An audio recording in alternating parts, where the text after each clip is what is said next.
Okay, I'm going to go steal a picture, a portrait of Andy Warhol.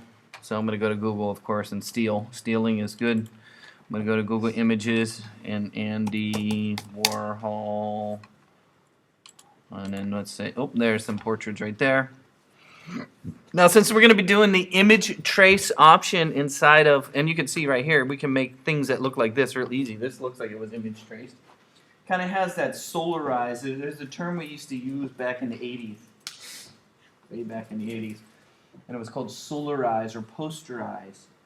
And what it was is in the video, in MTV videos, they would take and reduce the amount of colors that the signal was sending, and what that would do is just flatten out the image, and you would have, you know, only a few colors, and you would get this kind of look like this. We call it posterized or solarized. And of course, Andy Warhol did a bunch of silk screen art like this, which is kind of lends itself to Illustrator in itself.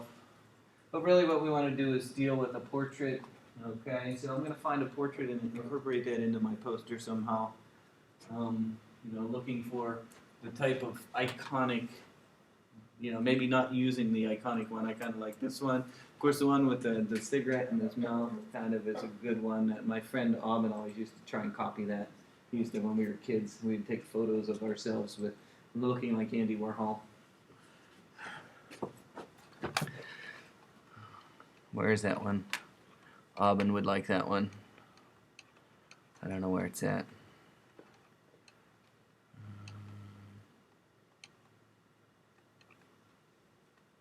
Don't know.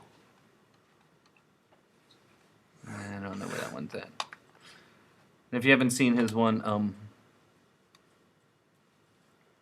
and of course this is the one everybody's seen before. One of the things I'm looking for when I'm looking for a image to do the image trace is one that has a lot of pixels to it.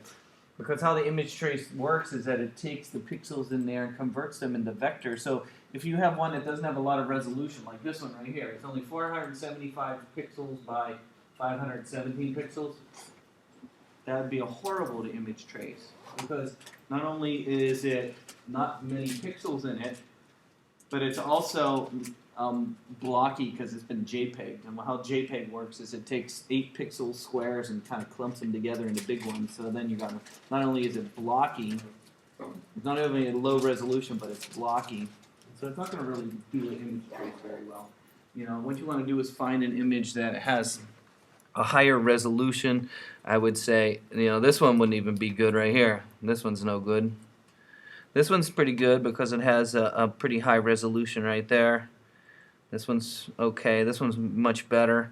Again, if you're searching for images inside of Photoshop, inside of Google with higher resolution, if you go to where it says Search Tools and go to Size right here, you can choose large size right there as an option, and it'll refine your search to a larger, or image that has more pixels. In fact, you can go in here and type in the exact size pixels you want by using exactly. I use that in the video because, you know, sometimes I want to have a frame that fits exactly the video size. So let's find one. This one's kind of interesting. Still not high. This one, he looks kind of sick. This one's that's not very high resolution. I kind of like this one with him looking away. I don't know about the one with the glasses. Oh, I do like the one with the skull on his head. That's not very high resolution either. I like this one with the arms crossed. I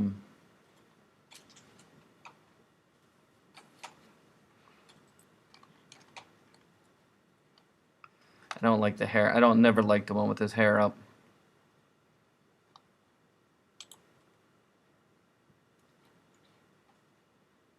I like this one with the eyes going. So I'm going to use this one. Okay. So a couple ways, of course, you can get this image into Illustrator. Of course, one is to copy and paste from Google to Illustrator. Another would be, of course, to save it on the computer and then import it. I'm going to mostly save and import because some of the things we're going to be talking about is how to use linked files. Okay, and that's a problem. So if I right-click on it, I'm going to use Save Image As. Save Image As. And then I'm going to go to my desktop. And I'm going to find a place to put it.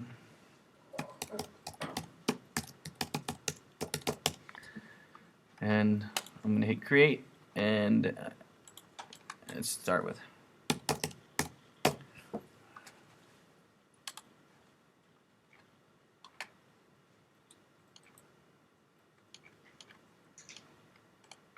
Okay, we'll come back to steal some pictures and talk about where we can find some information and things like that later. So I'm going to go into Illustrator now and talk about the image trace tool. Before I start, though, of course, I'm going to make something. I'm going to make an artboard that's larger than 8.5 by 11. Of course, the default frame size for something done inside of Illustrator is by default 8.5 by 11. But of course, that isn't always. Not all page sizes need to be that. So once we hopefully start the program, starting.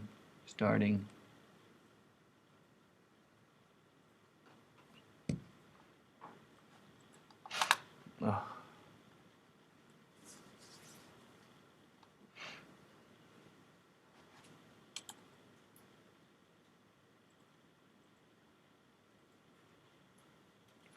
So under the File New, inside of Illustrator is where, of course, you can change your size. Again, you can make it any size, portrait or landscape. I kind of do the portrait mode, this one, but some people do it landscape, portrait, landscape, right here. If you want to use the default size, I'm going to use the one that's called Tabloid, Tabloid. That is the one that's 8.5 by 11. Or no, 8.5 by 7. No, sorry, jeez, confused myself. 11 by 17. So if I use tabloid and you say, well, it says pixels right here. Well, I changed the units to inches, and we'll see it's 11 by 17. Again, in the size right here, I choose tabloid, and it's 11 by. You can make it any size you want, but 11 by 17 is a good starting point. And again, I'm going to use this portrait mode right here. And if I hit OK, it should give me 11 by 17. If you want to see as you're working the dimensions, there is rulers inside of Illustrator that you can bring up. Those rulers are under View, Rulers, Show Rulers, and it brings up units, and you can see them across the top as well as down the side. It usually measures in the upper left corner. The upper left corner is the 0, 0 position, just like in any program. If you're programming a web page, 0, 0 is in the upper left corner. If you're programming an app, it's in the upper left corner. So usually when we're measuring anything in these programs or in programming or any kind of thing, it's always in the upper left corner is the 0, 0. Here. Okay, let's bring in our image. To bring in my image, I can go underneath File, Place, and I can go and find my file. I think I threw it on the desktop somewhere. There it is. And if I bring it in this way, I can draw a box. So it brings in a little, gives you an icon with this little little portrait. And if you just click, it's going to put it in whatever. If you click and drag, it'll allow you to make a box. I'm just going to click. It's okay if it takes up all the space right now. I'm not too worried about it right now because I'm going to make it into a vector. This is going to turn into objects, and then we can scale in any size we want. Okay, so don't worry about this. We're going to convert this image into a vector, and then you'll be able to delete things, remove them, change the color, and do all that stuff. To convert a bitmap into vector inside of Illustrator, we use the image trace option. It's under Window, Image Trace. Now there is a quick image trace up here at the very top. When you have a bitmap image selected, you can see there's a quick one at the top up here. Do you see it? I tend not to use that because it's not allowing me to adjust some settings, right? If I just come up here and say image trace right now, right here at the top, boom, it's going to do whatever it wants to this image. It's going to just go and do it, and you're like, oh, it just did something. What did it do? I don't know. So the reason why I don't actually use the default thing right here, I bring up all the options. Inside all these options, you have a whole bunch of different ways of tracing this into a bitmap. Now, of course, this is already a grayscale image, so it doesn't really have color. So we'll have to import another thing to demonstrate color. But to do the image trace, you'll see there's a variety of modes right here. The first thing, there's some presets. These presets have certain settings for you. You know, you can almost think of the preset as being, what kind of image is it? Is it a high fidelity with a lot of, the fidelity would mean it has a lot of detail, low fidelity. Do you want 3 color, 6 color, 16 colors, shades of gray, black and white, logo, a sketch art, which would be a line drawing, a silhouette, line art, technical drawing. So these are kind of the presets, is what is the object starting with. So since this is a grayscale, you know, you could choose that one and hit trace. Let's see what that does. Uh-oh, now it takes a lot of memory because it has to calculate everything. So I just chose the preset Shades of Gray. I'm just trying. I'm going to see what it comes up with.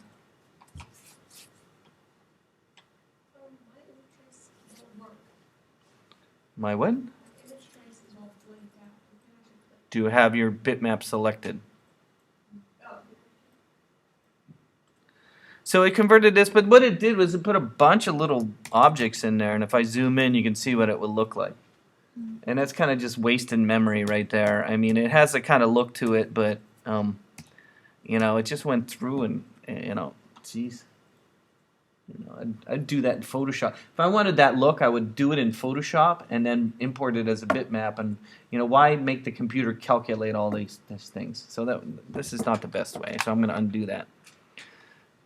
I'm going to undo the image trace. And plus, it took a lot of horsepower, a lot of energy to do that. At least the computer energy, not my energy. So instead of using a preset, you can come down here where you have tracing, view, outline, and all that. And then you have mode here. You got color mode, if I had a color. You have grayscale mode and black and white. Okay, so let's talk black and white first. Right here, black and white. In the black and white mode, what it's going to do is it's going to take whatever shades of whatever in here and convert it either to white or to black. And so there's something called a threshold in the middle here. Threshold. So I'm in black and white mode.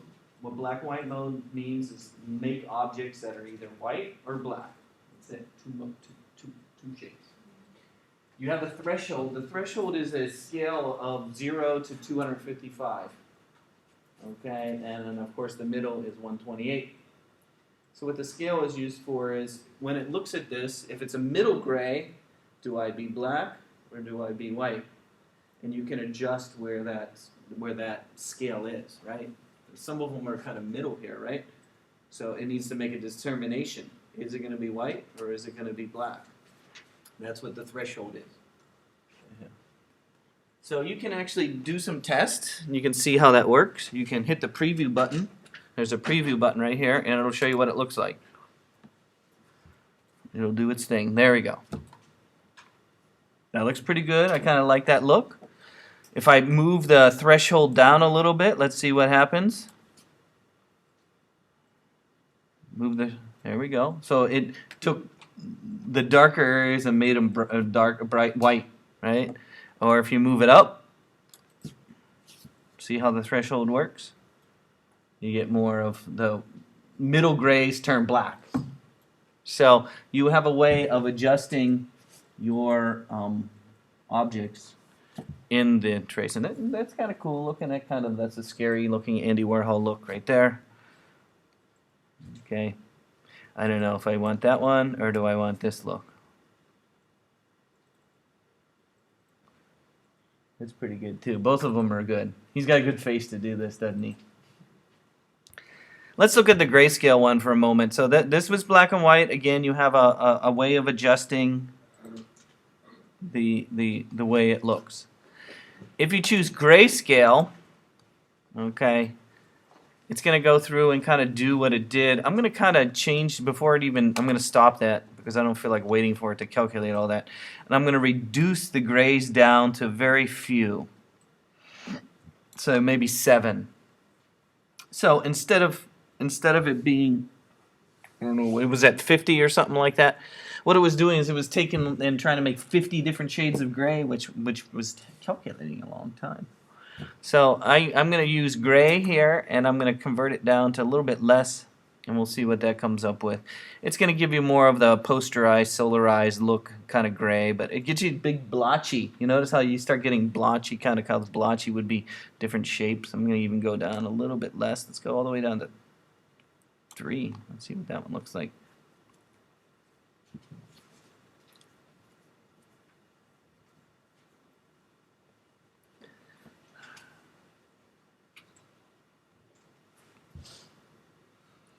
Again, it's trying to calculate what colors are, or what's going to be gray, what's going to be white, what's going to be black. And again, you get kind of a posterized, solarized look. That didn't do very well. I don't quite like that look. It's okay. And of course, we can't really do color because it's not really there. But if you do color, you can also limit color. Oh, great, whatever. It's going to calculate no matter what here.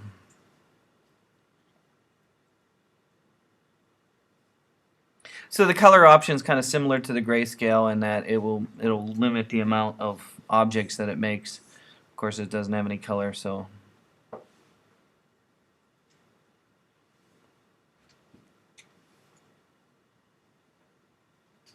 And I don't know, it's not really giving me the look I want. I don't know. If I wanted that look again, I would probably do it in Photoshop. If you go to the advanced option, there's a lot more options inside there. What are these options? Whoosh. Most of these options in the advanced section are kind of telling the program how to make the shapes. Do I make them with a lot of detail, or do I make them with less detail? The more detail, of course, the more file size and the longer it's going to take to calculate. You could almost think of pass. Low pass would be less detail. Corners would be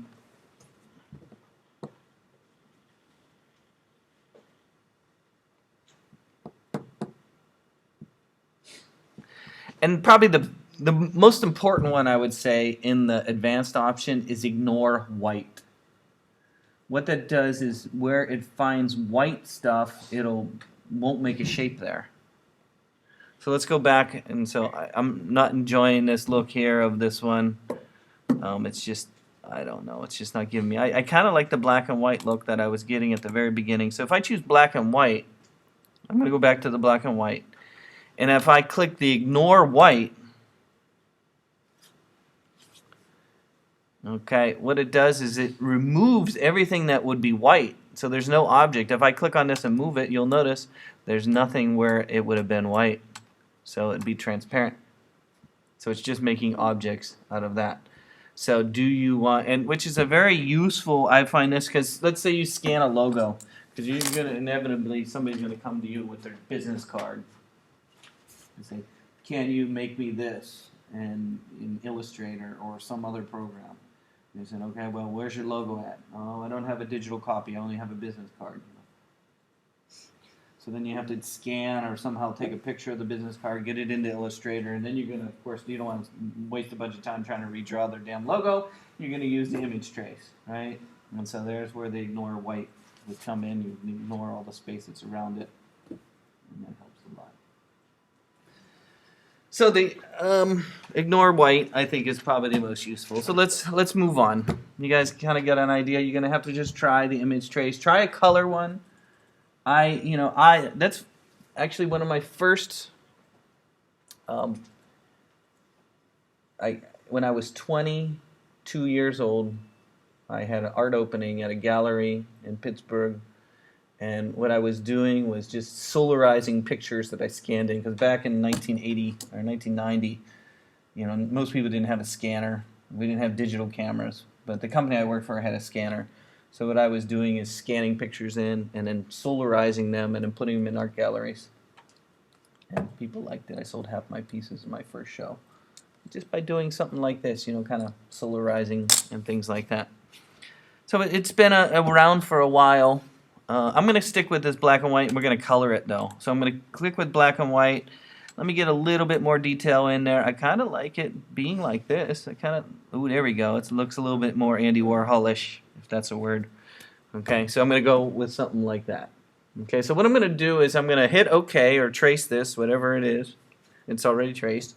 And then I'm going to remove stuff. I'm going to convert it. I'm going to convert it, or well, make it so it's editable. Okay, so I'm all done. Looks beautiful. This is what I want.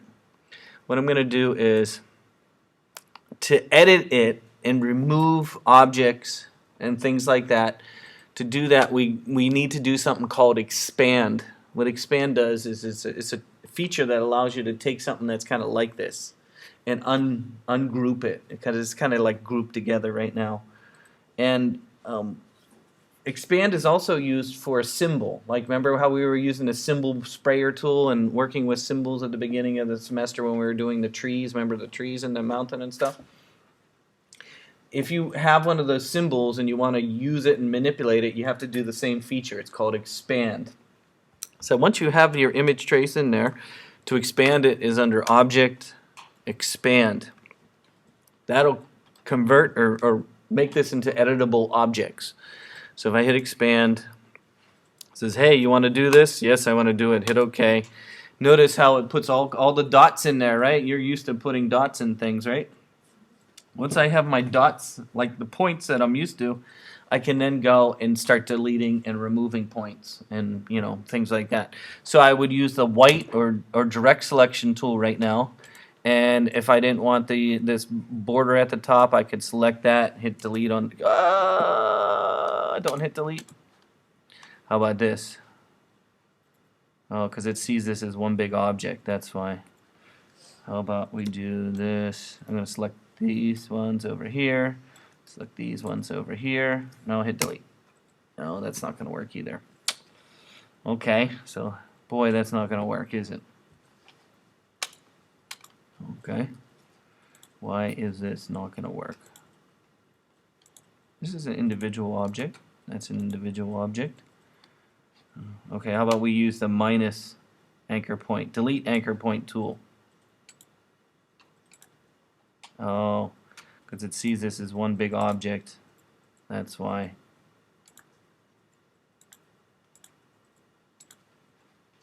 So I'm using the minus one.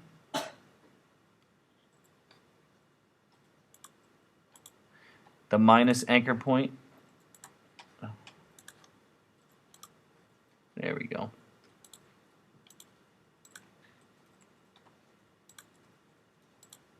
There we go. So again, I'm using the minus anchor point.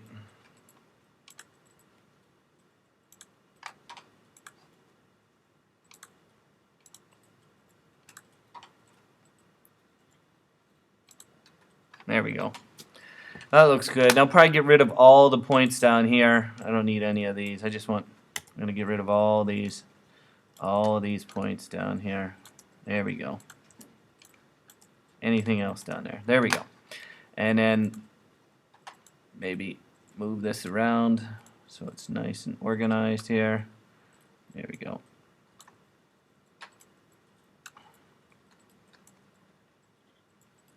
Might delete that one. Again, I was using a minus. There we go. Look at that.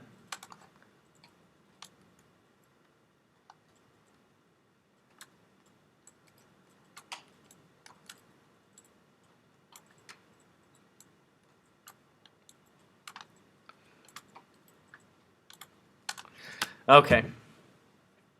I don't know. You're just going to have to think about it. Then, of course, if you want to color them, right, because right now it's black and white, you can color your objects. I can select my objects, and I could go to my color option. It might still see it as grayscale. You might have to convert it to RGB underneath the color option. Oh, we're in RGB. I made a mistake at the beginning. Remember, if you're going to print this out, it probably should be CMYK, so I might convert my color space. How do you convert your color space? Under, used to be under Edit. How do I do it now? Color mode, document color mode, CMYK. There we go. Convert this to CMYK, and let's choose a Warhol color.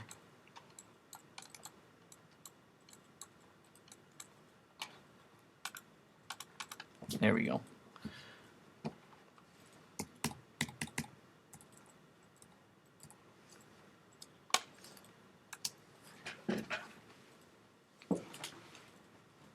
Okay, did everybody try? I'll come and help you for a moment. So what I might do with this one is I might take his portrait that I have done, kind of stretch it out a little bit. I was thinking of maybe making it part of the whole poster in the background, a silhouette. No, that won't look too good. It's going to get too squished. So that's all right. I'm going to shrink it down. But think about a background. When I used to do this with the Toulouse-Lautrec, I used to sort of put a yellow, because if you think about the posters that he would put in Paris, they would always be on like this yellow, dingy newsprint kind of paper. And so I used to kind of make the background a certain color. You know? So think of background. Don't just make a boring, white plain background. You can do different color backgrounds. You can do backgrounds that have some texture to them. Think all the things that we did with textures with fruit, right? And so if you looked at some of the samples, there's a lot. Some people do it on black. Some people do it on, shapes in the background.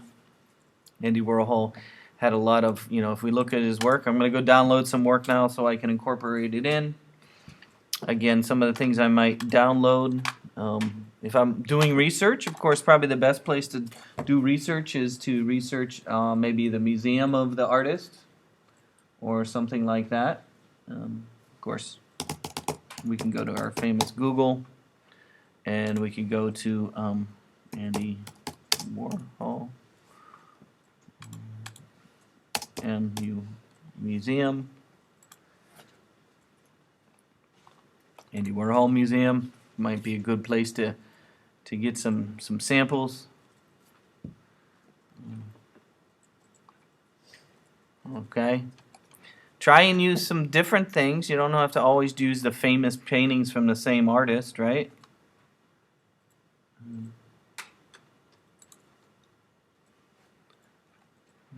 You can do different paintings, right? Again, what you're looking for is high quality images that you could use. You're trying to find images that will tell the story that you want to tell. What kind of story do you want to tell? Maybe you're not doing the artist his whole entire life. Maybe you're just doing a period, right? You got your Picasso blue period, you got your Picasso red period, right? So, you don't have to do the whole thing. Again, I want you to write some text. The text is the most important part of this lesson, and that we're going to have text that wraps around objects and things like that. So, what are some other places you can do research? Of course, websites, Google. There's places, historical places. The other thing I'm going to talk about, here we go. There's some nice pictures in here. Maybe you do a collection. Do you have to just show the artist like that? Andy Warhol always had a group of things together. So this might work here, this one. So I'm going to download some images.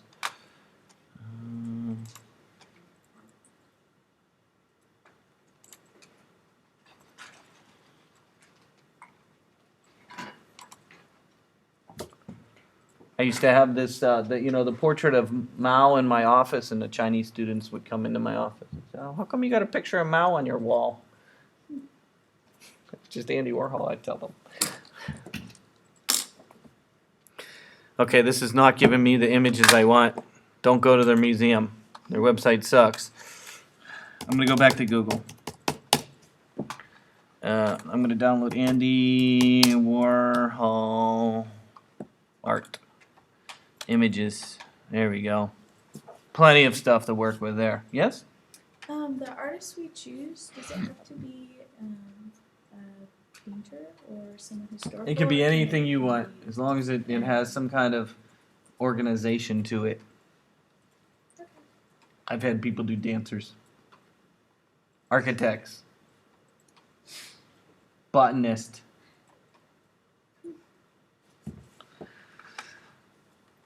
Remember, though, you need to draw something that's similar. Oh, I like this Michael Jackson one, but it's not very high quality, though, is it? It's only 600. Remember, you want to try and find images that are high quality. Again, if you go to search tools, you can go under size and choose larger than and try and get ones that, woo, we get ones. There we go. I like the banana. Save that one.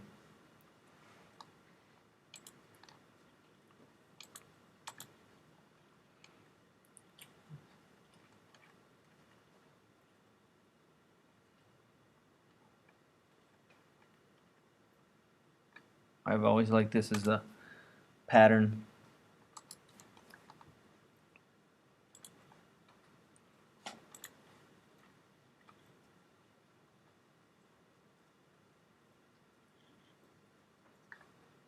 Uh-oh, where's the gravesite at?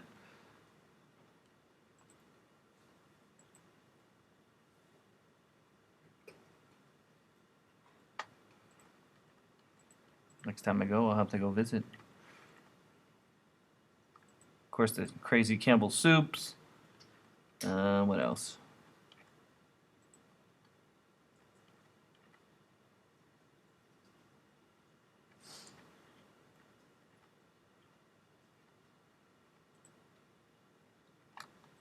I like this one.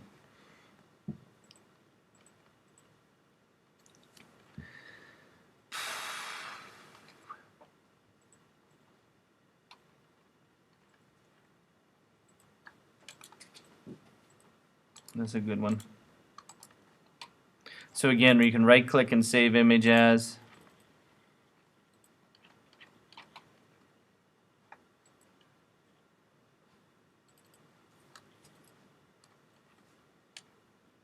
Well, I like the truck.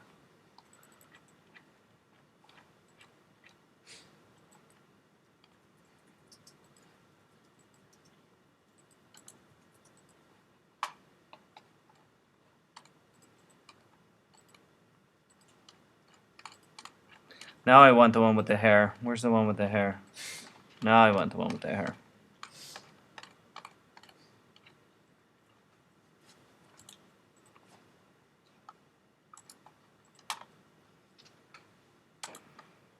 Okay, let's move on.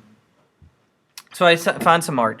The other thing we're going to be doing in this lesson, we'll be talking about something called an initial letter. Initial letter is a image that's a letter that's at the beginning of a paragraph. Usually it's larger. Okay, they call it initial. It comes mostly from manuscripts, right? And so if you want to look up initial letters, we're going to have a, kind of a larger letter at the beginning of the paragraph. Nope.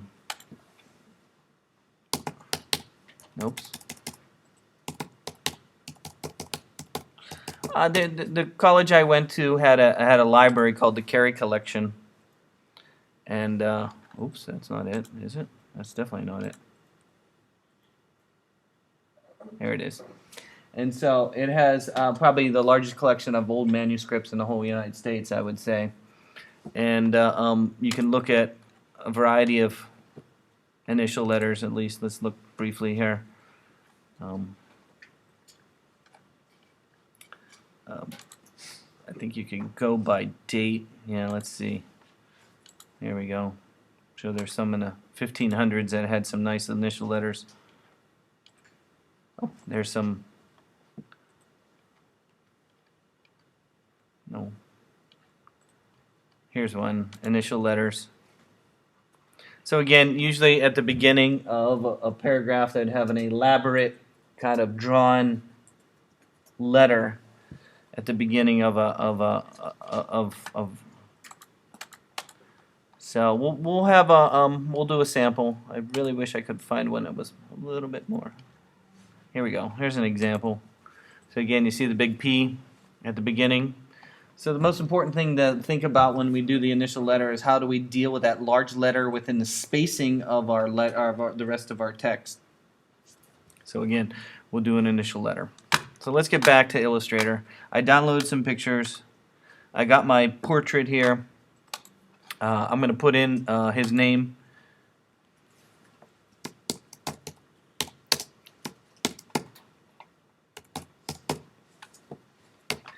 So again, you should probably think about typography.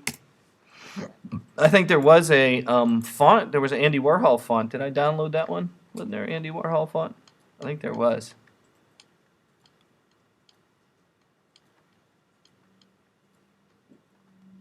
Do the double bubble. There we go. So think of the typography. If you're doing a certain time frame, you might want to do a typography from that time frame. Maybe it's the early 19th century, early 20th century, late 19th century, and so on. So whoever artist that you're choosing, you might want to think of the typography that was popular at that time, right? There's a lot of popular fonts out there. I know there was an Andy Warhol font, but I just didn't download it, I don't think.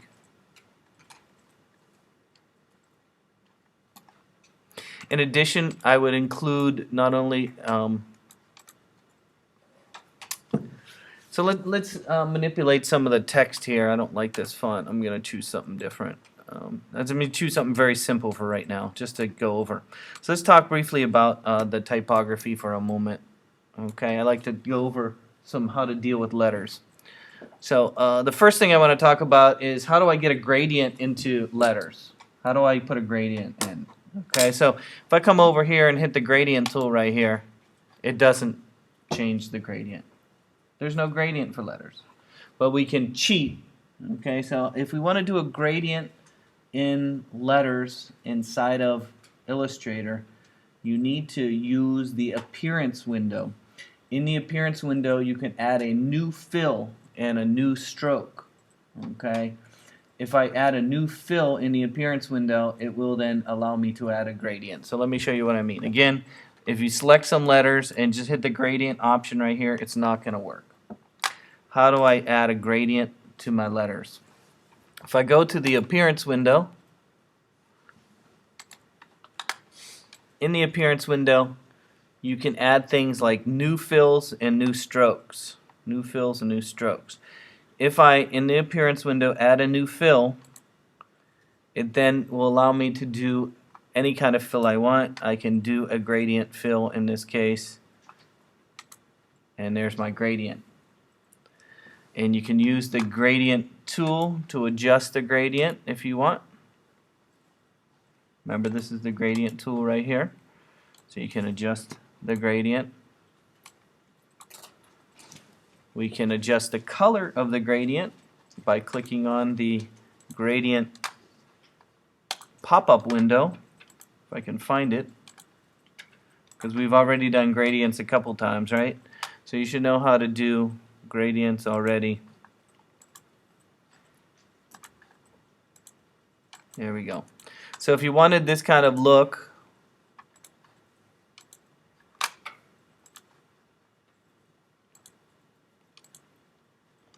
again, you cannot apply a gradient directly to the letters, but what you can do is in the appearance window, add a new fill and then apply a gradient to that fill. Yes, Miranda? What buttons are... Do you have your object selected? Your object needs to be selected.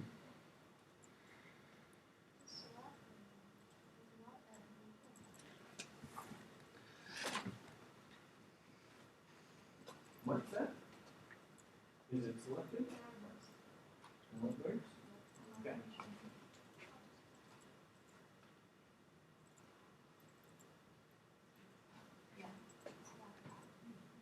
Fill. Fill. The color that goes with the choosing stroke. Fill. Fill. Fill. Click on the grayscale one or the color one right there. There's a color one in there. You just can't see it because you have it selected, plus it's awful tiny. Make bold letters so you can see them.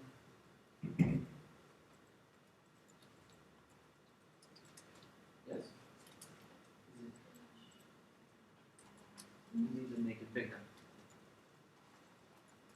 Another great way that you can deal with typography is you can add a cool stroke. Now, one thing we didn't go over in class, and it was my mistake, is how to do the art brush. Okay, usually we have a lesson where I do the what I call fancy numbers. When we're doing numbers, remember that day we were doing numbers? I like to do one called fun numbers, where we apply an art brush to the numbers. But we didn't really get to do that, but we're going to try something here. We're going to add an art brush to the stroke of the letters. Okay, so think about it. There's a line that goes around each one of my letters here, right? There's a line. So what I can do is I can apply effects to that line that goes around my text. Art brush is a great way of doing that and things like that. So let's look at the line that goes around the outside is this one. There's a simple stroke that goes around. That's a nice way to make your text stand out. Again, I have a nice sort of line that goes around the outside of my letters stroke, right? But you can also make something and have it go around that also. Okay, so if you wanted to have something that goes around your letters, you could make something that you can have go around. Maybe you wanted to have, let's say, a no, I don't want that. That's pretty ugly. How about we wanted circles? How about we make some circles? Make a circle that goes around. And maybe another circle. Maybe a dash in between. So maybe you want something like this, and then maybe a dash between. Here we go. So I want to have this kind of shape go all the way around my letters. Okay, I can actually select these and make them into either a pattern or an art brush. I kind of like the art brush a little bit better. So you could either make it into a brush, and so again, to bring up brushes, I can make something and bring up brushes, and I can drag this into the brush. And it'll ask me what kind of brush do I want. I can say pattern brush, that's a nice one, or an art brush. Oh, you can't have a gradient. I'm sorry. Get rid of your gradient. You can't have a gradient. Hold on. No gradient. There's a problem. You can't have a gradient in a brush. I'm sorry. Shit, it won't let me change it. I can't change it. Solid. There we go. Solid. Now let me try. Pattern brush. There you go. So I could give something called a pattern brush to my object. So again, I just made some fancy kind of thing, which basically some dots. See the little dots that I have here? Little dots with a dash in it. And so I made some dots, little circles with a dash. Don't have any gradients in there. If you have a gradient in here, it won't let you do the pattern kind of brush. I selected the objects, just like when we were making a pattern. Remember doing that? It is a pattern, and drag it into the brush. And I'm going to make this one art brush. Okay. So either an art brush or a pattern brush in this case. So then you'll notice I have my Andy Warhol text up there. What if I wanted that pattern to go all the way around the outside of my Andy Warhol? You can do effects like that, again, by using the appearance window. Using the appearance window, okay? Instead of having an appearance, actually, I did want to make that a pattern, didn't I? Let me think about this for a moment. Maybe I do want to apply that. Let me apply it to a swatch. Let me see if that works better. So select my shapes, take and drag it into my swatches, makes a pattern there. Then I can grab my text, go here and add my pattern, Nah, that doesn't look right. That doesn't look right. That's not going to work.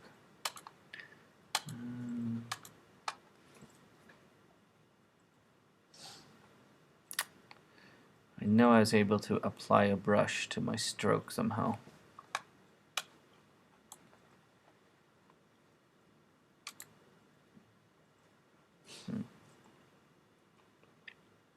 I'll have to think about that for a moment. But there is ways to make your edges and your strokes look better by using the effects.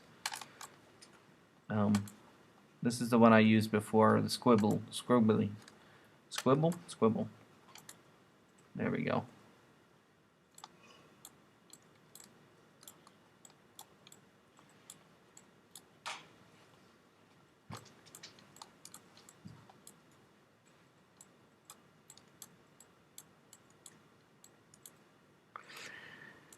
I'll explain this in a moment. Let me finish with this. There we go. So my pattern brush didn't work. So let's not worry about that right now. I'll have to save that. We'll use it again later. But if you wanted to do something like this, do you see the little squiggly lines that I have here? How I did that was in the appearance window, the same window that I was given the gradient. Remember, I was putting a gradient in the appearance window. Select my text and give it a gradient. You can also add effects. There's one that says FX at the bottom right here, so where it says add new effects. So I grabbed the stroke, which is the line that goes around the outside, and I went to where it said effects, and I add a scribble. And when you do that, it gives you these, there's some settings, and you can adjust them to give you different scribble effects. Now that's not very readable, is it? It doesn't look very readable because the squibble is kind of going over top of it. Okay, so what I might do is duplicate this text and paste it again.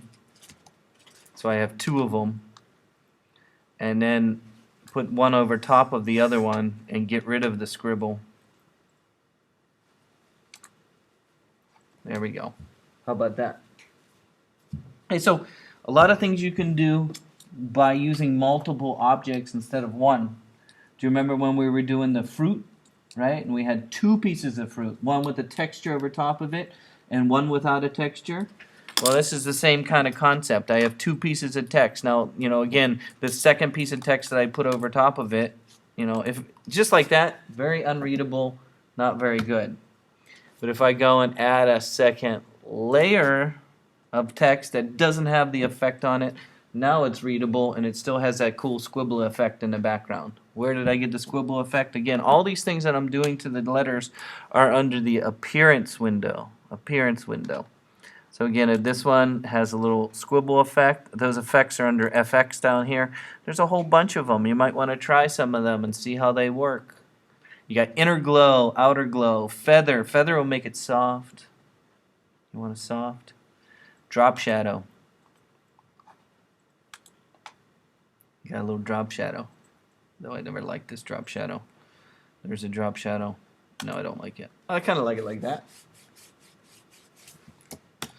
Again, if you do something like this, you might want to group your two letters together. So you select them both and, of course, object group. And so it sees them as a group.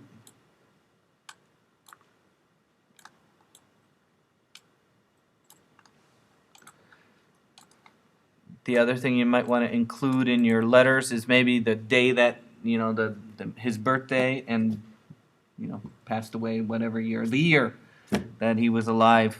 So we might have to go to Wikipedia, I don't remember.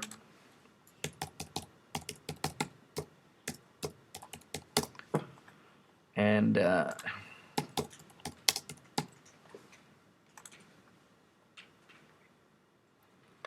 so August 6, 1928 to February 22nd, 1987. And see, his last name was Warhola with an A at the end. He chopped it off.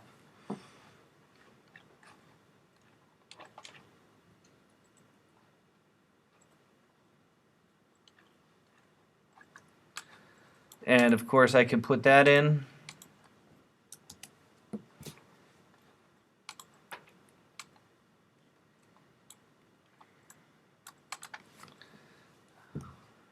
Okay, so practice some of the font stuff that I just showed you. I will come and help you. Next class we'll start putting artwork in, and then we'll put some text in and start wrapping text around. So what you should do now, we have a couple of minutes left, 10-15 minutes before we leave, so maybe do some research, download some stuff, or practice the text I just showed. It's daytime still. So let me start where I left off, unless somebody deleted my file. I guess I didn't save.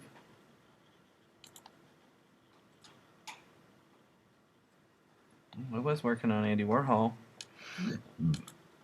Oh, maybe I didn't save where I left off. I lost it all.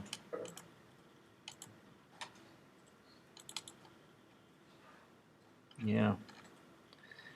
I don't think I saved where I left off.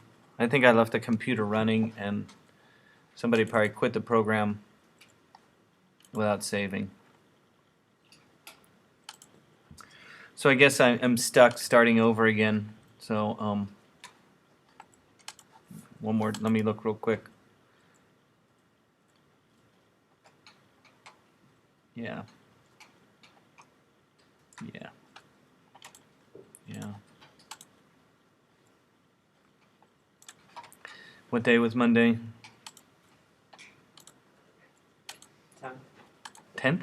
No, that's on Um, 14th. there it is. Yeah, I don't think I saved what I did. Okay, well, we'll start again. I'll quickly go over. Again, make sure you start with a bigger file. And again, I'm using the tabloid setting. Tabloid under size. Okay, that gives me a bigger size. The other thing I was doing is bringing up rulers. That was underneath view rulers. We'll be using rulers. And then I brought in, move some of these windows around here. Then I brought in my image and of, if I can find,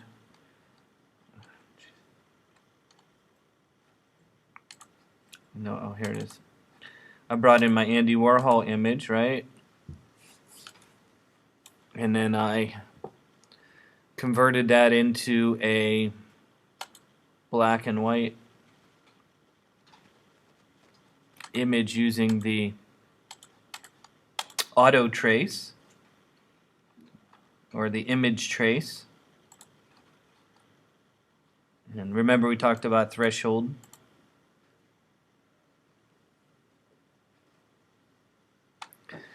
Then I altered my image by using the expand, right? And then I deleted a bunch of things.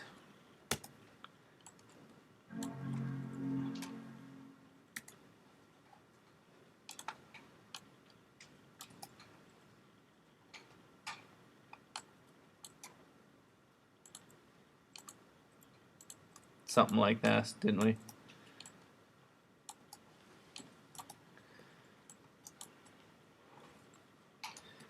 And of course the problem with this one was that some of the points were messed up, huh?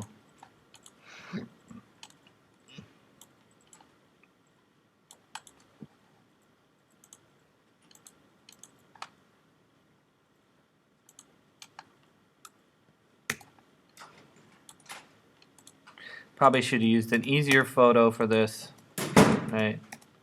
But you got the idea from last class, right? We were able to, I don't know why I can't get it to work right, but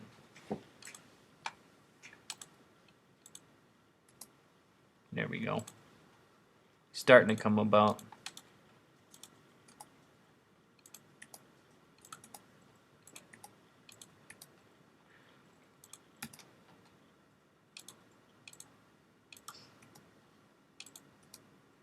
There we go. So we had a portrait that we made using the image trace. And then I made a name or some text, and we learned to download text already. And I kind of had put it up in the corner here, and we changed the color. So we did that. Then we had our title text.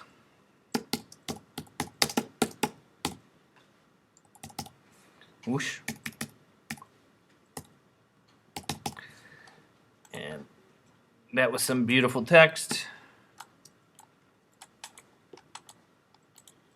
And we downloaded some fonts. Whoosh, that's definitely not. There was an Andy Warhol font, but I never found that, did I?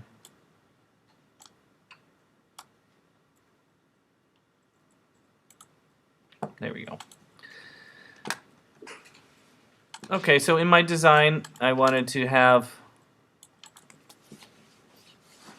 And some of us, last class, were talking about maybe having a background as an image. Remember the image, but just make sure it's subtle enough so that it doesn't distract.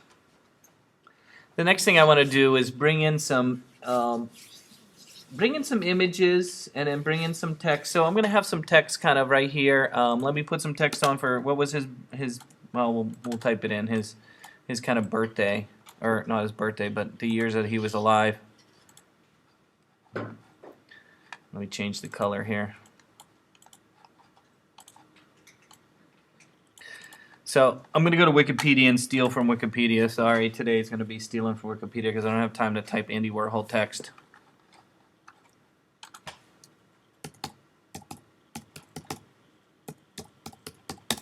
But you should think about the text that you have written and make it your own text. Don't just steal text from Wikipedia.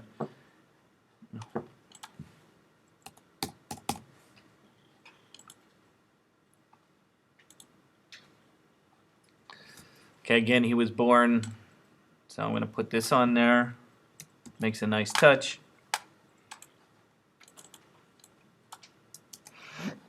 It's a little big. Probably make sure that this is kind of small. There we go. Some other things you might want to consider. Oh, that's starting to get into my Y there. So that's kind of nice. If you want to add some lines, sometimes it's nice to add some eye candy. What I call eye candy would be maybe some lines of text and maybe distribute them. So I'm going to add some lines of text here. And just to make some shapes. Again, this is just a line. I'm going to kind of duplicate this line a couple times.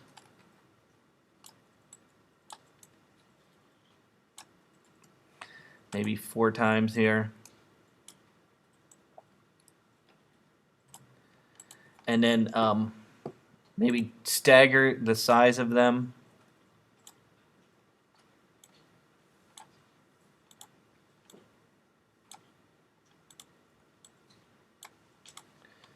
And then evenly distribute them. So one thing we didn't really talk about in this class yet is how to organize information in a way that you can evenly space things and evenly, because a lot of things that we're going to do in this example are going to have to be aligned.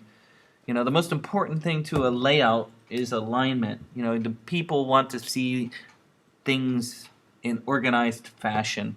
Our brains want to see things organized. Okay, so let's just say I wanted to make a, you know, kind of towards the end of my thing here, a kind of a little line thing, and so I duplicated some lines, and the problem is when I duplicated the lines, they were kind of, you know, I just control option drag. Remember how that's how you duplicate something? Option drag, and look at them. They're not organized nicely. They're kind of messed up a little bit. The spacing between them is not nice. So in order to easily organize things, we're going to use the alignment feature. To bring up the alignment features under Window Alignment. Under Window Alignment, there's a lot of wonderful things. I was just talking about this in the Xcode class, right? In the class before you come in, we're using this software called Xcode for app design. And I was talking today how there's a feature in Xcode called stacks. And the stacks feature is just like this. You can do things align left, evenly space them, align right, justify them, and all kinds of ways of spacing. The alignment feature is the same way. I can select all my lines that I have here, not my text here. I don't want this text here. Go away. Oop, let's do it again. Select all my lines, my red lines that I have here. I can, under the alignment feature, I can make sure that they're all lined to the left by saying, oops, why did that fly away?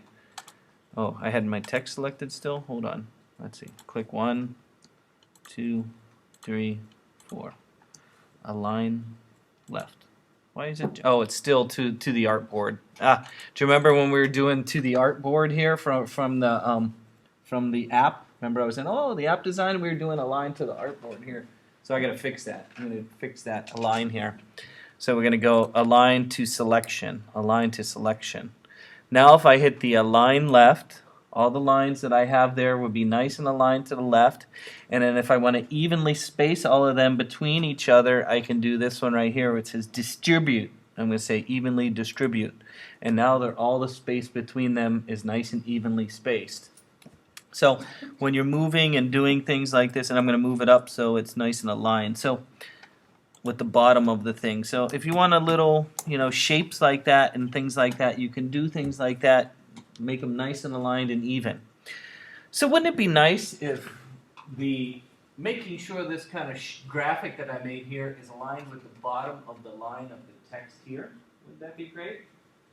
Okay, so I want exactly the baseline. Remember the line that goes along the text here, it's called the baseline, is perfectly aligned with the bottom of this line right here, of this shape right here.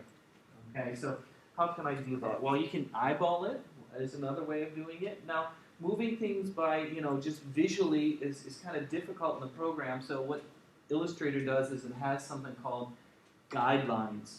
And what guidelines are putting invisible lines. They don't print out. They're just like invisible lines you'll put out. In fact, they're blue. And where does the blue come from? It comes from that. Remember that I was talking about taking photos and doing the old way where I had to cut out text and glue it on a piece of paper? Well, when we would cut out text and glue it on a piece of paper to do the printing, we would use blue lines to align things when we did that because blue would not show up when the camera was made to make the printing plate. And so we had blue lines to do that.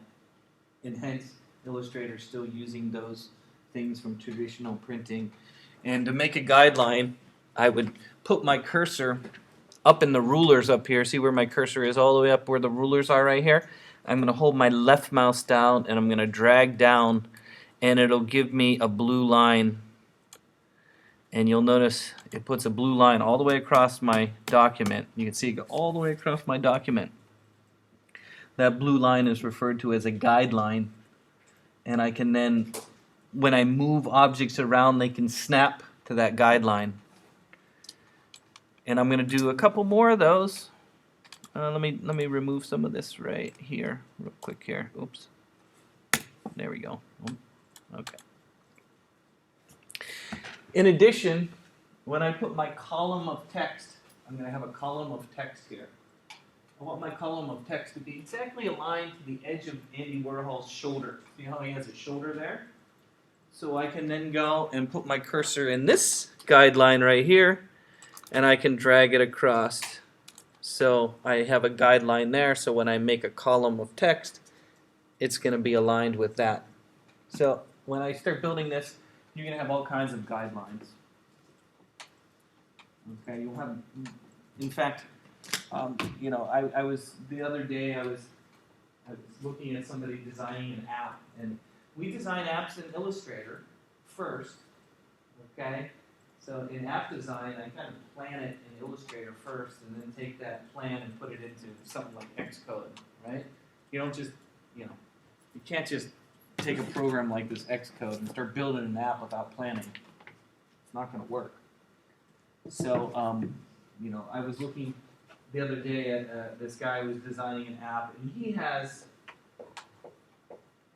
guidelines like that. I mean, literally. He has this many guidelines, even more than that, and it's just because there's so many pieces, all these little icons and each little text and everything has to be aligned just right. Okay? So guidelines are very important to everything that you're doing as far as aligning. And they don't print out, they're just there for helping you. If you don't want a guideline, you're saying I don't like the guideline, what can I do? You can click on the guideline and select it and hit delete on the keyboard and it'll go away. So it's like any other object. If you're having problems finding out which guideline goes with what, the guidelines show up in the layer window. So if I go under Window, Layers, and I look inside my layer window, I know I only have one layer right now, but you'll notice there's ones that's called Guide. These are, and you can name your guidelines. Hey, this is my top headline art. I don't know, whatever you want to call it. And now that's the name of that guideline. So if you want to select that guideline, you can use your little, oh, that was the wrong one. I had this one selected. Sorry. This is the left line. This is the left line.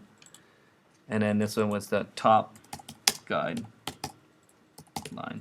I don't know. Guide line. Okay. So you can select them here by using that. Because when you start getting a lot of guidelines on there, you might want to organize them. Maybe put all the guidelines in their own layer and label them. But that takes time. I know it's hard. I'm a lazy person. I don't really label things very well myself. But, when you go back in time, you ever try and go back and find those photos from 10 years ago? Then you say to yourself, I should have put a meta tag on that picture so I can search for it. You can put meta tags inside on photos so that you can go back and search for them later on. Boy. And then 10 years from now, you open this up and you're saying, I need to deconstruct and fix this, and everything's a big mess. So you can spend some time doing that. Okay, let's look at aligning things with a guideline. Again, you can see my letters aren't quite on the guideline, but this line is on the guideline. Look at the letters. They're a little bit above. See that? So how can I line things perfectly here? How can I get the baseline? You can see the baseline of the text and how it's, and if I zoom in, look, the baseline of the text is above the guideline I just made. So how can I get it exactly? Well, one of the beauties of the guidelines is as you select and move things around, if you get it close to something, usually it snaps to it. And it doesn't seem to be snapping. I think I'm too zoomed in too close. Or if you're zoomed in really close, usually the arrow key will move it around, but the arrow's going too much. Doesn't seem to be snapping. Oh, but I eyeballed it. There we go. How about that? Close enough. Don't know. Here, let's select these things. Let's try these lines again. If I move them up, move them down. There, it snaps. See that? See how that snaps? Do you notice how when I get close to it, it kind of locks to it? So, text is kind of goofy as far as alignment, but objects really work well with aligning them to a guideline. The problem with text is you have descenders, and you'll notice right here, look, see how the 8 goes below? So, lining this to the guideline, I don't know. I'm having problems here. It doesn't really want to. There must be a setting that I need to do. Okay, let's move on. You get the idea. Guidelines and things like that. Okay, let's put some text in. So underneath here, right, in this area, I'm going to put a paragraph of text that goes kind of all the way across. I might want to go and put myself a space. Now, one of the things to keep in mind is that when you print this out, because remember this object, this project you're making, you need to print out, okay? And you need to go somewhere and print it out. The problem is the printer is not going to go all the way to the edge. Okay, if the printer goes all the way to the edge, it's referred to as a bleed, and that's kind of a special printer. So keep in mind, you're probably going to want to have a 1/4 inch of space around the outside. So anything that you have in design, you don't want to design all the way to the edge. So again, if this is 8.5 by 11, or no, this is 11 by 17. I can go and make a guideline, and look at the rulers. So this is a 1/4 inch right here. Notice how as I'm moving my guideline around, I can see here's the 11 mark. See the 11? The 11 is on the edge right there. Do you see the 11? I can count over. There's a 1/4 inch right there. See the little dashes? I can let my finger up. Now, of course, since the printer is going to print all the way to the edge, I don't want to go all the way there. Okay, so I'm going to actually put another guideline. It's about a 1/2 inch in. I don't want any of my text going all the way to the edge. So I'm going to put another guideline in that goes all the way about a 1/2 inch. So all the text I put on the screen is not going to go over this area. Remember, this is going to be kind of the edge of the printer. Most printers have at least a 1/4 inch there. And of course, I don't want my text to go all the way to the very edge.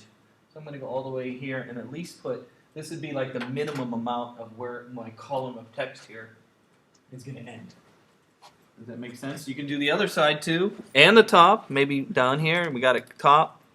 Here's my 1/4 inch. Ooh, this is kind of close to the top. That's where the top is going to be printed there. It's okay. I like it kind of top. Maybe move my text down a little bit there. There we go. Maybe a 1/4 inch over here, and then this is a 1/2 inch. Maybe move this over a little bit, and then maybe move my guideline so it's exactly here. 1/2 inch. Maybe move Andy over a little bit more. Again, I want probably the top of Andy's head to line up with the top of the text here, and so on.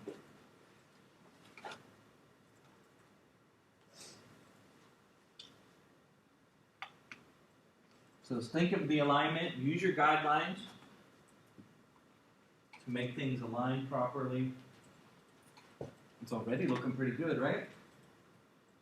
As far as alignment, that's what I meant. The artwork might not be good and the text is kind of yucky, but the alignment is the important part. Let's get some text in there.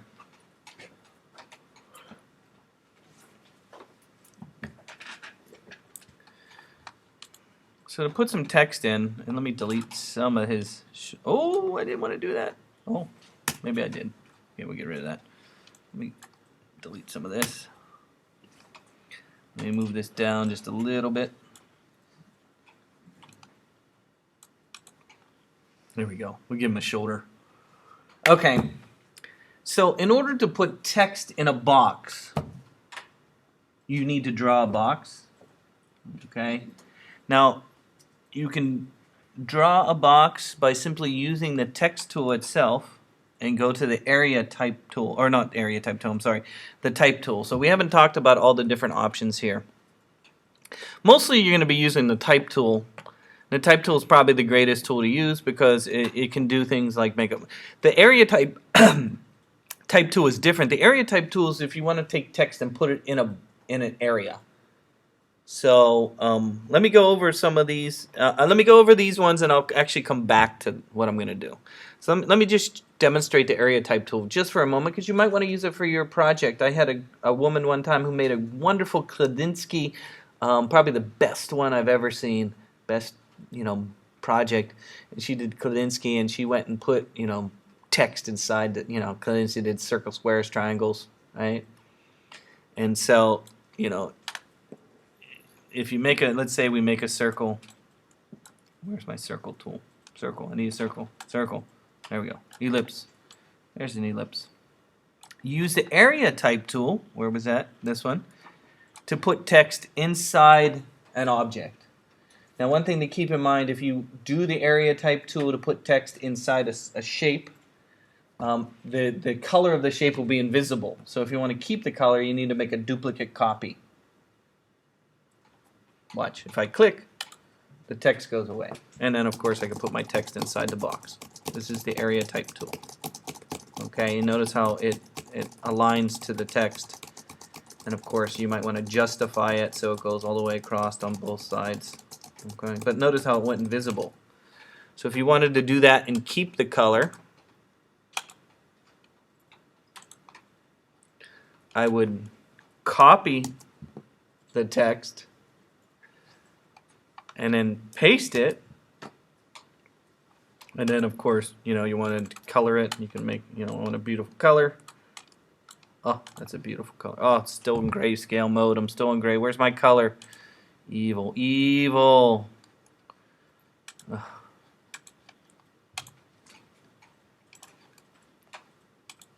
If you have that problem like I do, just go to color. Somebody's bringing me balloons for my birthday. Again, if you put that there, click. Oh, you got to click right on the edge. Then you can type your text in. Okay, that's the area type tool. It's a great way of putting text within an area. Okay.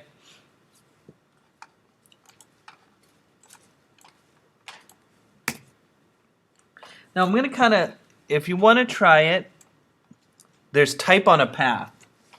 Now, our next lesson, we're going to do type on a path in a little bit more detail, but I'm going to quickly show it here today. But our next lesson, we're going to be doing a seal for the NASA space rocking thing going into space. They make patches for everybody's jacket.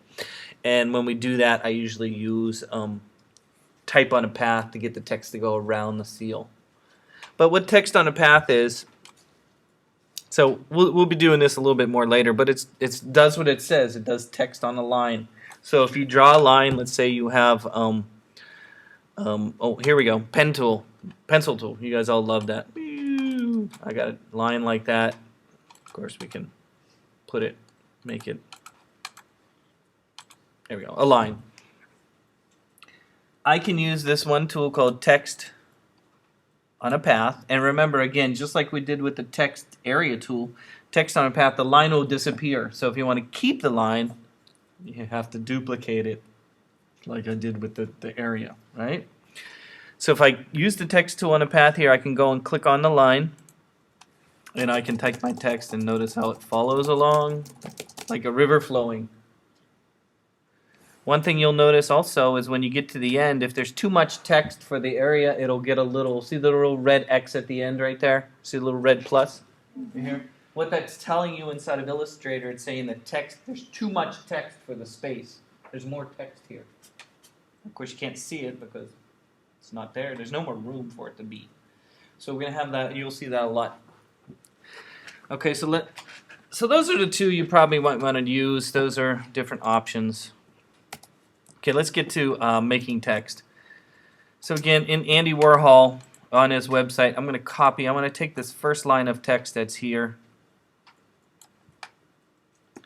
and I'm going to copy it, this first line of text right here, copy it, and I'm going to kind of put it in my project, kind of right in this area down here. To put it in this area down here, I'm going to use the text tool, the regular text tool. And in order to put it on, I'm going to kind of line it here. Maybe I'll put a guideline out here so I can kind of line it up here. I'm going to put guideline because I want everything to line up. We got A for Andy, A for August, and we'll probably do another A. And I'm going to draw a box.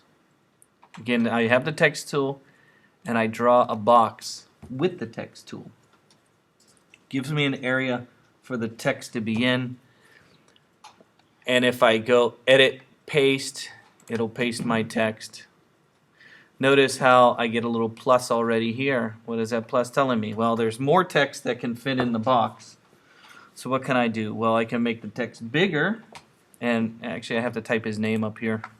Andy Warhol. Okay, there we go. So what can I do? I could either make the text smaller, change the font size, or make the box bigger. And I can take and use the black arrow here, and I can stretch my text. Notice how it's not scaling it, it's actually making the box bigger. By making the box bigger, the text will wrap. Okay, so one thing, I know we've been using, why am I dealing with all these windows? Go away. As I make the box bigger, the text doesn't stretch or grow or scale. It just adds more space. Okay, so the beauty of when you draw with the text tool to make a box of text, you're not scaling the text size, you're scaling the box. Like I could put my cursor here and make the box bigger. See that? Okay, now this doesn't look very good. I wanted the text kind of to end here, where Andy Warhol's kind of chest, wherever, this part. So most likely there's a couple things I can do. Of course I can change the leading, the space between the lines of text, but this text is kind of bold. I can change the size of the text. It's 14 point right now, which is kind of big. 14 points pretty big. I can change the font. Now we didn't really talk about font too much, but of course you have your sans serif, and then you have your serif font, right? Okay. Sans serif. Boy, we have another term here we got to put on the board here. Sans serif and serif. Of course, sans serif would be Arial, Verdana, Helvetica. Serif font would be Times, and those kind of fonts with the little characters, right? I think we talked about that last class, right? Remember the eye flow is easier with serif. I talked about books. Remember that? Okay. Well, the other characteristic of a sans serif font is a sans serif font has something called a larger X height. So, if you think of a letter X, and let's see, here's a T, and here's an E, and there's an X. So remember, this is the baseline, okay? There's another measurement in a line called the X height. And that line is the line of the lowercase x in a font. So that's the size of the font in general. A sans serif font tends to have a larger X height than a serif font. That's why I tend to use sans serif more on a web page, because it's a lot more readable on a web page, because of the letters, the characters are actually bigger. So again, sans serif font has a larger X height than a serif font. Let's look at, we're going to see it right now. Let's see it happen. Here, we'll watch it happen right now. So look at the lines of text. Right now, this is a serif font. How can I tell if it's serif font? Well, if I zoom in, you'll notice, hey, I got my little handles. See these little handles? These are handles. See them at the bottom of the R, right? A serif font wouldn't have those little handles at the bottom. It would have kind of a square. Here, that's the R. Look like that. Foot. Upside down. So, no handles here. So let's go and I don't like this example. Let's use times from our example. Times is probably the best example. So let's go to times for a moment. Let's put this text in times. Regular. Times regular. Okay, so you see the space already changed already. It got smaller. Remember, it's a little bit less line. If I go and I make it into sans serif font, and I go and make it into, let's say, Arial, or maybe Helvetica. Well, let's do Arial. Arial has a really big font. If we go into Arial, regular, watch the lines of text change. See how it shifted down? It made even a new line. Look how big and bold it is, too. It doesn't look very good. I don't like the sans serif. In the printed thing, I kind of not used sans serif too much. But do you see the lines? The space between the lines of text is not as much. There's, it's bolder and things like that. Again, let's go back to times for a moment. Times, times, times, times.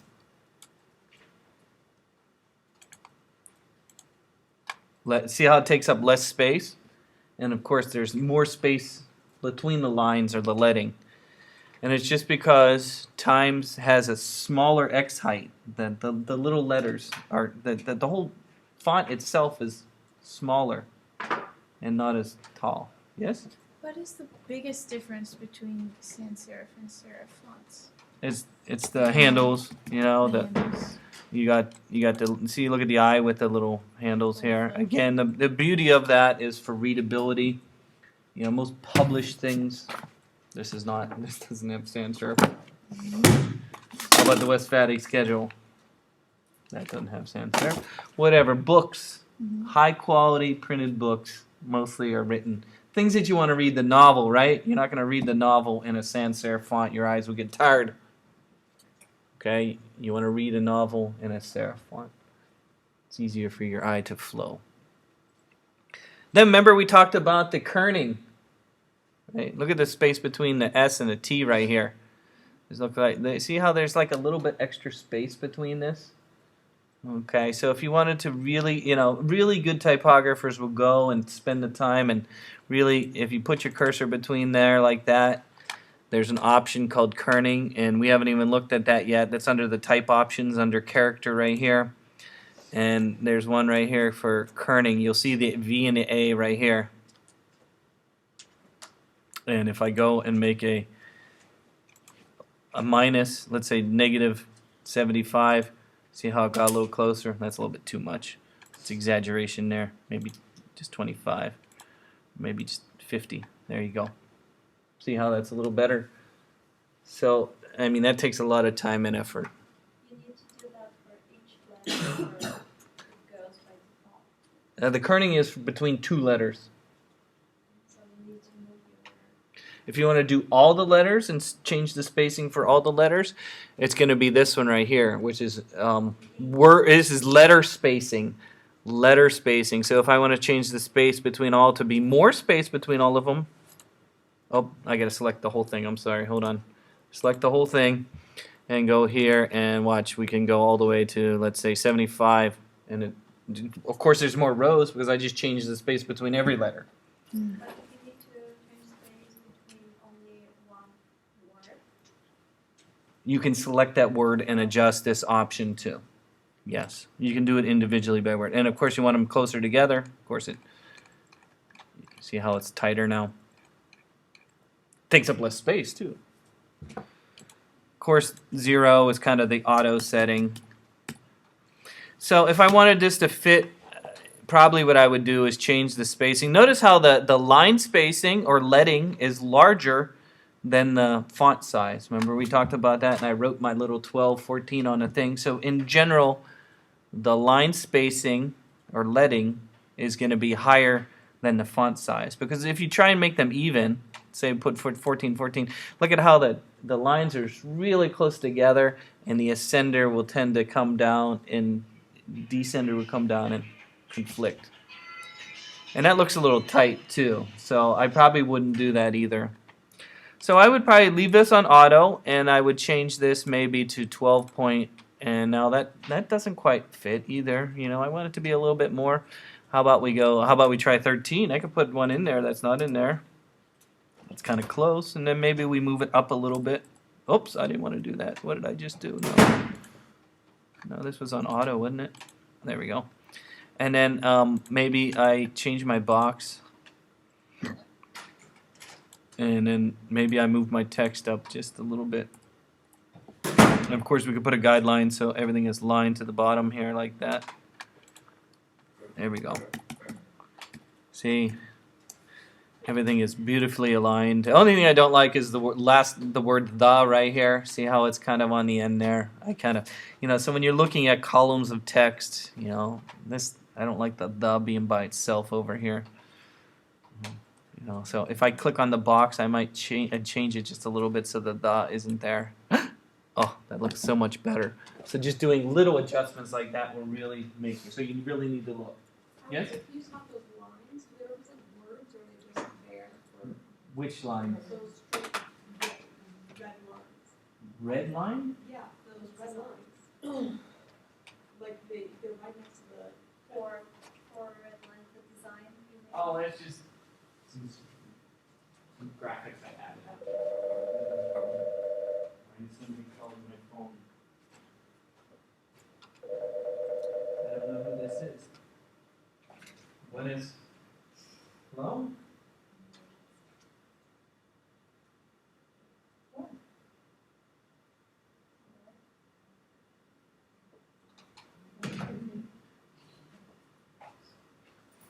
They're trying to sell me solar panels. No, I'm just kidding. It was a test. They wanted to make sure the phone worked. They said, this is a test. But again, if it's an emergency, they do call that. So I do answer the phone, find out what's going on. That's all. They tell me to lock the door, I lock the door. It's happened before. So if it rings, I do answer it. Okay, we're almost out of time. Let's start with the columns of text. Come on, we still got time. Okay, so again, I'm going to move on to starting. There's going to be a lot more discussion. We're going to have to move this to next week. As far as there's a lot to go over still, as far as lines of text, indenting a paragraph, justifying text, and them. But let's get started. I know we got about 10 more minutes of talking. Yes? Mm-hmm. Question. I already put some pictures on my board, Mm-hmm. but the edges of the pictures are all basically so Put a border around it, maybe, like a frame. We went and put a picture on the wall, and we have like a little line, frame. So I would make a rectangle that has no fill around the outside. There's no real way to really add a stroke around an image. I mean, you might be able to do it with the appearance window. I don't know, remember how you can add an extra fill or a stroke? Usually, put a picture on there, and then put a frame around it and make a rectangle the same size.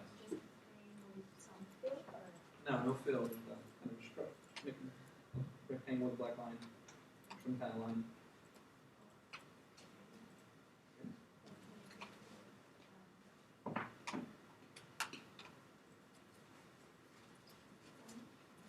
Just make a rectangle or whatever, the same size of the picture. I don't know, that's one way. Okay. Let me bring my pictures in. How about that? We'll talk about that first. Ready? So I did download some pictures. Now, if you want, and you might need to do some Photoshop work beforehand. Let me save this so I can start, so I don't have to start making this all over again. You might want to prepare your artwork ahead of time in Photoshop before you bring it in. Okay, so you might want to think of Photoshop before. And I know you might not know Photoshop quite yet. You might be new to computer graphics. It's okay. Photoshop is quite easy to use, hopefully. I don't know, there's a lot to it, but I only use Photoshop for very simple things. I mean, the things I do in Photoshop are pretty much the same things that I do all the time. What do I do in Photoshop? Change the colors of my pictures often. Clean up dust and scratches that are in the picture often. And then change the size of the image mostly, right? So if I bring a picture up, I've saved several of the Andy pictures. Oh, geez. You can tell it's an old computer when you get the error message here. So if I go to desktop, where's my artist statement? Oh. So we have our banana. We have our banana. We have our picture here. We have our texture here. We got our dollar sign here, and we got this one. Let's say I want to bring the banana in, and I want to have the banana all by itself. Okay, so let's say in my design, here's my banana. And inside of Illustrator, I want the banana, and I'm going to have the text kind of, in my design, I want the text to kind of wrap around the banana. So I don't want to actually see this. So how can I remove a piece out of this and have this part be transparent? Okay, so you can do that between Illustrator and Photoshop. You can do it as a Photoshop file, and you can save it as a PNG file. So let me demonstrate that before we leave.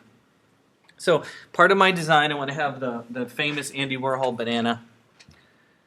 Okay, which of course was from what cover was this?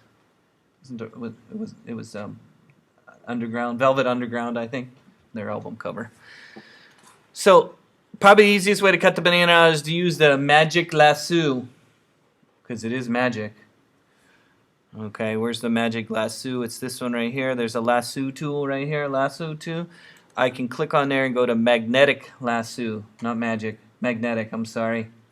I got a little ahead of myself. I was thinking the magnetic. Okay, the magnetic lasso works by putting your cursor along the edge of something, and if I hold the left mouse down, I can start dragging. And notice, oh, and it's a little bit cut off some of the banana. So I'm going around. You might have to fix some of it. Oh, I'm too far out. Ooh, ooh, let me start over. Escape. Oh, Command D, deselect. Let me see, contrast, frequency. Let me adjust some of the settings here. Maybe I need a little bit more contrast. And why is the width at 10? I don't want that. I'm going to go down to 3. And then let me add a little feather. That makes a soft edge. Okay, let's try again. So again, the one I'm using is called the magnetic lasso. What I want to do is I want to be able to cut the banana out and put it on a transparent background so that when I bring it into Illustrator, I can put text that wraps around it, and whatever's behind it or around the outside of the banana will come through. So right now it's square, you know. So think of making things that are not square. Your design is great. Everything's going to be square, square, square. So if you have the ability to add something that's a little bit odd shape, like this banana is an odd shape, I want to be able to use the banana in my design. So I want to get the banana though without being square. So how do I get the banana without being square? Is I'm going to cut it out and put it on a transparent background and then bring it into Illustrator and put my text around it. So to cut it out, I mean, there's a variety of ways to cut things inside of Illustrator or in Photoshop. The easiest way to cut and that I have found is to use the magnetic one. I mean, you could simply use the lasso, but the problem with using the lasso is that unless you're good with the mouse, you know, it's like, you know, it's really hard. So what the magnetic one does is it sees two colors that are next to each other and then tries to snap to the edge of it. That's why it's called the magnetic. And they introduced that probably around 2003, I would say, when it came out. And when it first came out, it was just, wow, my God, this is the greatest thing ever. Because before, you know, having to do that was hard. So we can go around. Look, see how it kind of snaps to the edge? It's going to give me a selection. See how it snaps to the edge, snapping to the edge. I'm going slowly. Oh, there's a little mistake there. Oh, there's a little mistake there. Look how it's going. Oh, it's going, it's going, it's going, it's going, it's going. Oh, it's going around. Going around. And you have to keep the mouse close to the object. Yep. See how I'm trying to go right along between the two contrast. Ah! You distracted me. Sorry. That's okay. I'm going around. See how I'm going around the edge? Going around the edge. There it is. Oh. Oh, oh, oh. Ah, woo! Okay, so again, I was doing that by using the magnetic lasso and going along the edge of what I want to cut out. And of course I made some mistakes. Easy to fix mistakes using the magnetic lasso is I go back to the normal. I tend to use the polygon lasso tool. The polygon lasso works by drawing a line from one area to the other. So if I want to fix, see how this part of the banana is not selected, but this one is, I can hold down the shift key when I'm using this tool. And if I hold the shift key down, I get a little plus, and I can just draw kind of over the area that I'm missing. And you got to go all the way around like a big circle. See how I'm going around like this? And go back to the beginning and boom! It selected it. See how I did that? Let's try again over here. I can hold down the shift key and I can click, click, click, click, click, click. Go back to the beginning. Boom! And then of course I'm missing a part here. Click, click, click. I'm holding the shift key down, but let the finger up after you just hold the shift key down to get the plus going. Once you're done with the plus, and then I'm almost done here. I'm going to hold on the shift key here, click. Oh, I want to minus that. I don't want to add that. Uh-oh, I made a mistake there. If you want to minus an area, see how this is a selection I don't want a piece of that. I hold down the option key and it gives me a minus. And then I can go and cut, cut, cut, cut, cut, cut, cut. And then this one, cut, cut, cut, cut, cut, cut. Woo, look at that. Is that beautiful or what? Oh, there's a mistake at the bottom. I'm so close to being done. Again, if you want to add to your selection, hold down the shift key.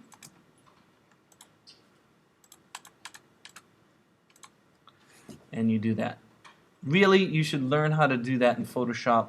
I would say if you work at a company, that's what you do primarily. That's, you know, when I help my stud finder company, I do that all day long. They're going to have to wait till spring break. I told them I would come and help them in for spring break for a couple days. But that's what I'll be doing. Click, click, click, click, click, click.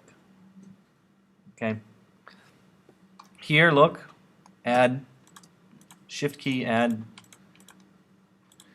Subtract, option. Okay, so I want to cut this out and put it on a transparent background. How do I cut this out? Easiest way to do it is to hold Command C down to cut. Command C to cut. Say File, New. Hit OK. And then to paste is Command V. Banana on a transparent background. You can see the checkerboard pattern. When I import this into Illustrator, it'll recognize this transparency, and if I have a background color of my poster, it'll come through in these areas. So that way I have a shape that's in my poster that isn't square. You might want to think of making shapes that are interesting. Like this was just a perfect way of, you know, adding some kind of shape that is not square. Try and get away from everything being square. I mean, square is square. Maybe that's the term. There's a reason why they call it square, right? You're square. That was like a 70s term, right? So don't be square. Something like that. Okay, so if I save it, and in fact what you could do, and then save this, of course, the file format you could save it as is PSD is fine, Photoshop's fine. Banana, A-N-N-A, there we go, something like that. Banana. Another format that you could save it as is a PNG. The PNG keeps it as a transparent area too. PNG keeps the transparency, don't compress it. Okay. The other way you can get it into Photoshop or into Illustrator is copy and paste. Command C. Look, I copied from Photoshop. Let's go to Illustrator. Find a spot where you want it and paste. Command V. There it is. And it keeps the transparency. It does. Watch, if I put my banana over top of my text, see how it's transparent? You can copy and paste right into Illustrator also, and it becomes part of your Illustrator file. So work on selections inside of Photoshop. If you haven't learned that yet, I think that's a very important skill in Photoshop. It's how to select copying areas and pasting them somewhere else. It's fundamental. Okay, we can stop now. I recorded what I did here. I'll put it on the internet, and you can go back and watch it again.